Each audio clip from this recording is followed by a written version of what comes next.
മച്ചാമാരെ ഖത്തറിലൊരു ബിസിനസ് തുടങ്ങിയല്ല.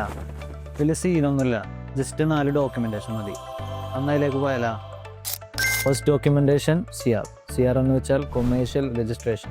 നമുക്കിഷ്ടമുള്ള നമ്മുടെ മനസ്സിന് ഇഷ്ടപ്പെട്ട നല്ലൊരു പേര് നമ്മുടെ കമ്പനിക്കായി മിനിസ്ട്രി ചേംബറിൽ രജിസ്ട്രേഷൻ ചെയ്യുന്നതോടുകൂടി CR ഡോക്യുമെൻറ്റേഷൻ പൂർത്തിയാവുകയാണ്. സെക്കൻഡ് ഡോക്യുമെൻറ്റേഷൻ CP അഥവാ കൊമേഴ്ഷ്യൽ പെർമിറ്റ്. കമ്പനി രജിസ്ട്രേഷൻ ചെയ്തതിന് ശേഷം നമുക്ക് സ്വന്തമായൊരു ഓഫീസ് ഉണ്ടായാൽ മാത്രമാണ് കൊമേഴ്ഷ്യൽ പെർമിറ്റ് അഥവാ കൊമേഴ്ഷ്യൽ ലൈസൻസ് നമുക്ക് അപ്രൂവലായി കിട്ടുകയുള്ളൂ.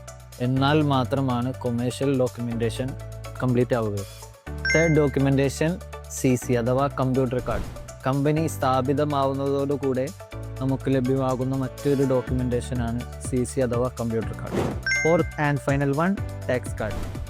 കമ്പനി ഡോക്യുമെൻറ്റേഷൻ്റെ ലാസ്റ്റ് ഡോക്യുമെൻ്റാണ് ടാക്സ് കാർഡ്. കമ്പനി ഡോക്യുമെൻറ്റേഷനിൽ ഏറ്റവും valuable and final documentation tax കാർഡാണ്. ടാക്സ് കാർഡ് ഇല്ലാതെ കമ്പനി ഫോർമേഷൻ കംപ്ലീറ്റ് ആവുകയില്ല. മച്ചന്മാരെ, അപ്പോൾ 4 ഡോക്യുമെൻറ്റേഷൻ തരുന്നല്ല.